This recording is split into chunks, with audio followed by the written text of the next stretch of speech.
आज 13 अप्रैल 2021 की साकार मुरली है।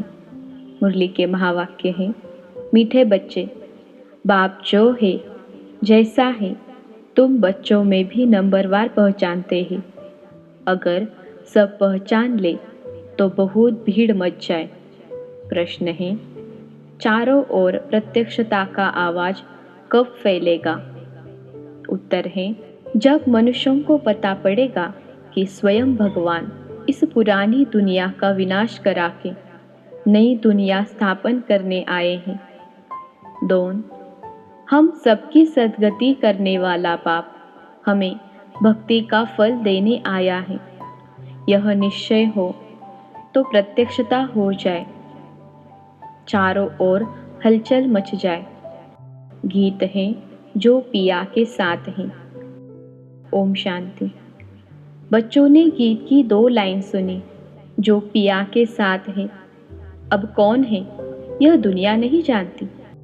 भल ढेर बच्चे हैं, उनमें भी बहुत हैं जो नहीं जानते हैं कि किस प्रकार से बाप को याद करना चाहिए।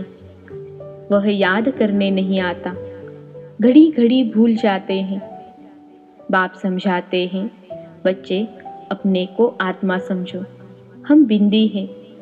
बाप ज्ञान का सागर है, उनको ही याद करना है। याद करने की ऐसी प्रैक्टिस पड़ जाए जो निरंतर याद ठहर जाए। पिछाड़ी में यही याद रहे कि हम आत्मा हैं, शरीर तो है, परंतु यह ज्ञान बुद्धि में रखना है कि हम आत्मा हैं। बाप का डायरेक्शन मिला हुआ है। मैं जो हूँ उस रूप में कोई विरला याद करते हैं। देह अभिमान में बच्चे बहुत आ जाते हैं। बाप ने समझाया है, कोई को भी जब तक बाप का परिचय नहीं दिया है तब तक कुछ भी समझ नहीं सकेंगे। पहले तो उनको यह मालूम पड़े कि वह निराकार हमारा बाप गीता का भगवान है, वही सर्व का सद्गति दाता है। वह इस समय सद्गति करने का पार्ट बजा रहे हैं। इस पॉइंट में निश्चय बुद्धि हो जाए तो फिर जो भी इतने साधु संत आदि हैं वह 1 सेकेंड में आ जाए। भारत में बड़ा हंगामा मच जाए। अभी मालूम पड़ जाए कि यह दुनिया विनाश होने वाली है। इस बात का निश्चय हो जाए तो बंबई से लेकर आबू तक क्यों लग जाए। लेकिन इतना जल्दी कोई को निश्चय नहीं हो सकता। तुम जानते हो विनाश होना है। यह सब घोर निद्रा में सोए ही रहने हैं। फिर अंत समय तुम्हारा प्रभाव निकलेगा। मासिका घर नहीं है जो इस बात में निश्चय हो जाए कि गीता का भगवान परमपिता परमात्मा शिव है। यह प्रसिद्ध हो जाए, सारे भारत में आवाज हो जाए। अभी तो तुम एक को समझाएंगे तो दूसरा कहेगा तुमको जादू लग गया है। यह झाड़ बहुत धीरे धीरे बढ़ता है। अभी थोड़ा टाइम है, फिर भी पुरुषार्थ करने में हर्जा नहीं है। तुम बड़े बड़े लोगों को समझाते हो, परंतु वे कुछ भी समझते थोड़े ही हैं। बच्चों में भी कई इस नॉलेज को समझते नहीं हैं। बाप की याद नहीं तो वह अवस्था नहीं। बाप जानते हैं निश्चय किसको कहा जाता है। अभी तो कोई 1-2% भी मुश्किल बाप को याद करते हैं। भल यहाँ बैठे हैं, बाप के साथ लव नहीं रहता। इसमें लव चाहिए, तकदीर चाहिए। बाप से लव हो तो समझे, हमको कदम कदम श्रीमत पर चलना है। हम विश्व के मालिक बनते हैं। आधा कल्प का देह अभिमान बैठा हुआ है, सो अब देही अभिमानी बनने में बड़ी मेहनत लगती है। अपने को आत्मा समझ मोस्ट बिलवेड बाप को याद करना मासी का घर नहीं है। उनके चेहरे में ही रौनक आ जाए। कन्या शादी करती है, जेवर आदि पहनती है तो चेहरे में एकदम खुशी आ जाती है, परंतु यहाँ तो साजन को याद नहीं करते तो वह शक्ल मुरझाई हुई रहती है। बात मत पूछो। कन्या शादी करती है तो चेहरा खुशनुमा हो जाता है। कोई की तो शादी के बाद भी शक्ल मुर्दे जैसी रहती है। किस्म किस्म के होते हैं। कोई तो दूसरे घर में जाकर मूंज पड़ती है, तो यहाँ भी ऐसे हैं। बाप को याद करने की मेहनत है। यह गायन अंत तक का है कि अतीन्द्रिय सुख गोपी वल्लभ के गोप गोपियों से पूछो। अपने को गोप गोपी समझना और निरंतर बाप को याद करना वह अवस्था होनी है। बाप का परिचय सबको देना है। बाप आया हुआ है, वो वर्षा दे रहे हैं, इसमें सारी नॉलेज आ जाती है। लक्ष्मी नारायण ने जब 84 जन्म पूरे किए, तब बाप ने अंत में आकर उन्हों को राजयोग सिखाकर राजाई दी। लक्ष्मी नारायण का यह चित्र है नंबर 1। तुम जानते हो उन्होंने आगे जन्म में ऐसे कर्म किए हैं, वह कर्म अब बाप सिखला रहे हैं। कहते हैं मन मना भव, पवित्र रहो, कोई भी पाप मत करो, क्योंकि तुम अभी स्वर्ग के मालिक पुण्य आत्मा बनते हो। आधा कल्प माया रावण पाप कराती है। अब अपने से पूछना है, हमसे कोई पाप तो नहीं होता है? पुण्य का काम करते रहते हैं, अंधों की लाठी बने हैं। बाप कहते हैं मन मना भव। यह भी पूछना होता है कि मन मना भव किसने कहा? वह कहेंगे कृष्ण ने कहा। तुम मानते हो परमपिता परमात्मा शिव ने कहा। रात दिन का फर्क है। शिव जयंती के साथ है गीता जयंती, गीता जयंती के साथ कृष्ण जयंती। तुम जानते हो हम भविष्य में प्रिंस बनेंगे। बेगर टू प्रिंस बनना है, यह एम ऑब्जेक्ट ही राजयोग की है। तुम सिद्ध कर बताओ कि गीता का भगवान श्री कृष्ण नहीं था, वह तो निराकार था, तो सर्वव्यापी का ज्ञान उड़ जाए। सर्व का सद्गति दाता पति पावन बाप है। कहते भी है कि वह लिबरेटर है, फिर सर्वव्यापी कह देते। जो कुछ बोलते हैं समझते नहीं है। धर्म के बारे में जो आता है बोल देते हैं। मुख्य धर्म है 3। देवी देवता धर्म तो आधा कल्प चलता है।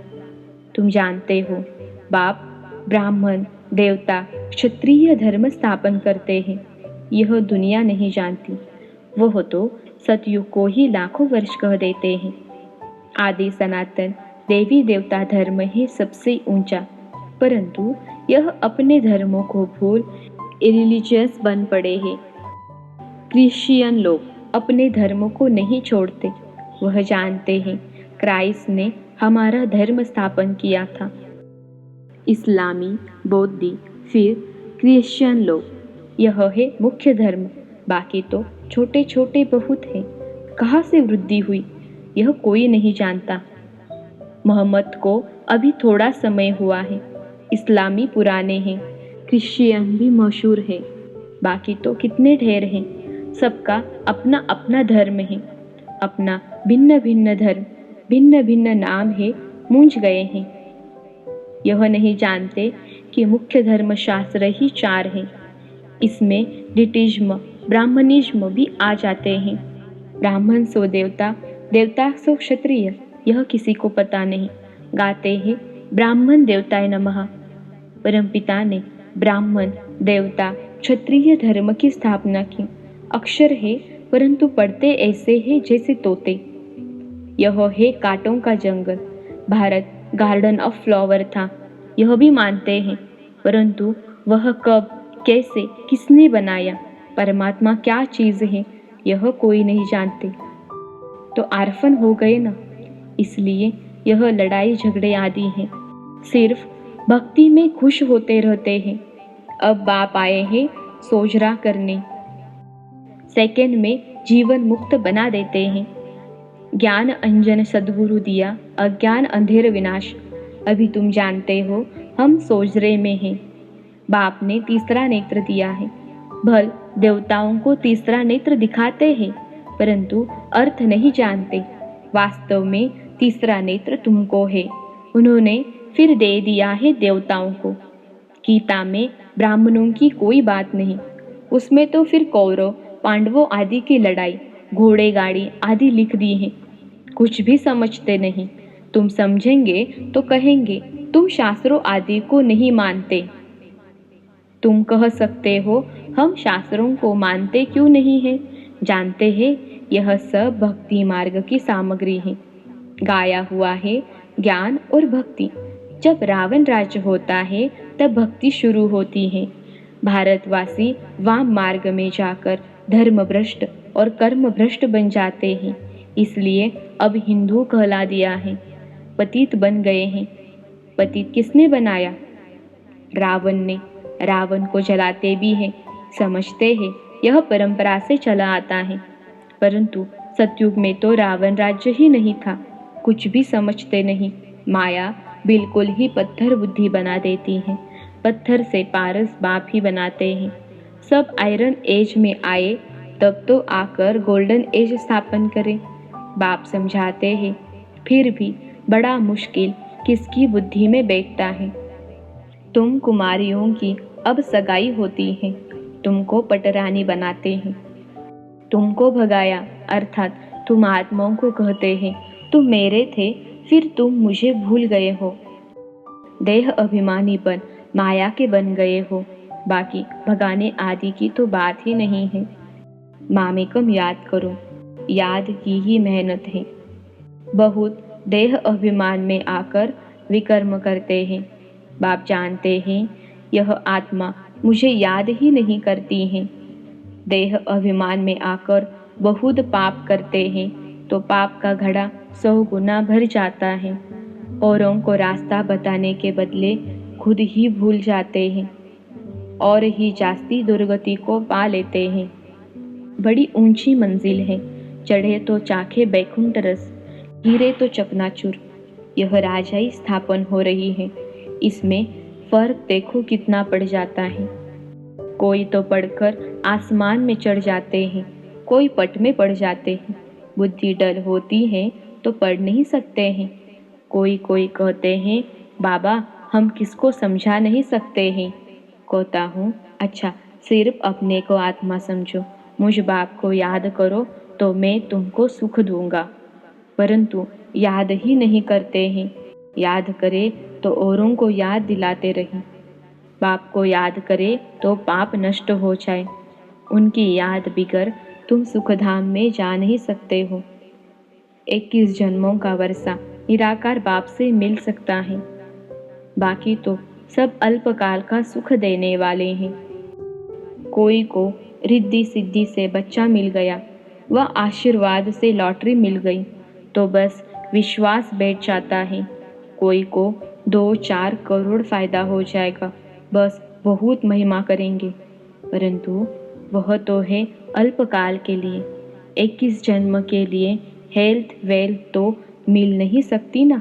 परंतु मनुष्य नहीं जानते हैं, दोष भी नहीं दे सकते हैं, अल्पकाल के सुख में ही खुश हो जाते हैं। बाप तुम बच्चों को राजयोग सिखलाकर स्वर्ग की बादशाही देते हैं, कितना सहज है। कोई तो बिल्कुल समझा नहीं सकते, कोई समझते भी है, परंतु योग पूरा न होने के कारण कोई को तीर नहीं लगता है। देह अभिमान में आने से कुछ न कुछ पाप होते रहते हैं। योग ही मुख्य है। तुम योग बल से विश्व के मालिक बनते हो। प्राचीन योग भगवान ने सिखाया था, न कि श्री कृष्ण ने। याद की यात्रा बड़ी अच्छी है। तुम ड्रामा देख कर आओ तो बुद्धि में सारा सामने आ जाएगा। कोई को बताने में टाइम लगेगा। यह भी ऐसे है, बीज और झाड़, यह चक्र बड़ा क्लियर है। शांति धाम, सुख धाम, दुख धाम सेकंड का काम है ना, परंतु याद भी रहे ना। मुख्य बात है बाप का परिचय। बाप कहते हैं मेरे को याद करने से तुम सब कुछ जान जाएंगे। अच्छा शिव बाबा तुम बच्चों को याद करते हैं, ब्रह्मा बाबा याद नहीं करते हैं। शिव बाबा जानते हैं हमारे सपूत बच्चे कौन कौन हैं। सर्विसेबल सपूत बच्चों को तो याद करते हैं, यह थोड़े ही किसको याद करेंगे। इनकी आत्मा को तो डायरेक्शन है, मामेकम याद करो। अच्छा मीठे मीठे सिखिलते बच्चों प्रति माता पिता बाप दादा का याद प्यार और गुड मॉर्निंग। रूहानी बाप की रूहानी बच्चों को नमस्ते। हम रूहानी बच्चों की रूहानी माता पिता बाप दादा को याद प्यार, गुड मॉर्निंग और नमस्ते बाबा नमस्ते। धारणा के लिए मुख्य सार है। पहली पॉइंट है, तकदीरवान बनने के लिए एक बाप से सच्चा सच्चा लव रखना है। लव रखना माना कदम कदम एक की ही श्रीमत पर चलते रहना। दूसरी पॉइंट है, रोज पुण्य का काम अवश्य करना है।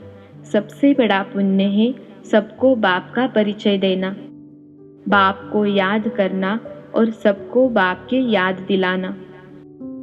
वरदान है, स्थूल कार्य करते भी मनसा द्वारा विश्व परिवर्तन की सेवा करने वाली जिम्मेवार आत्मा भव। स्थूल कार्य करते भी मनसा द्वारा विश्व परिवर्तन की सेवा करने वाली जिम्मेवार आत्मा भव। विश्लेषण है, कोई भी स्थूल कार्य करते सदा यह स्मृति रहे कि मैं विश्व की स्टेज पर विश्व कल्याण की सेवा अर्थ निमित्त हूँ। मुझे अपनी श्रेष्ठ मनसा द्वारा विश्व परिवर्तन के कार्य की बहुत बड़ी जिम्मेवारी मिली हुई है। इस स्मृति से अलबेलापन समाप्त हो जाएगा और समय भी व्यर्थ जाने से बच जाएगा। एक एक सेकेंड अमूल्य समझते हुए विश्व कल्याण के व जड़ चैतन्य को परिवर्तन करने के कार्य में सफल करते रहेंगे। स्लोगन है, अभी योद्धा बनने के बजाय निरंतर योगी बनो। अभी योद्धा बनने के बजाय निरंतर योगी बनो। अच्छा, ओम शांति।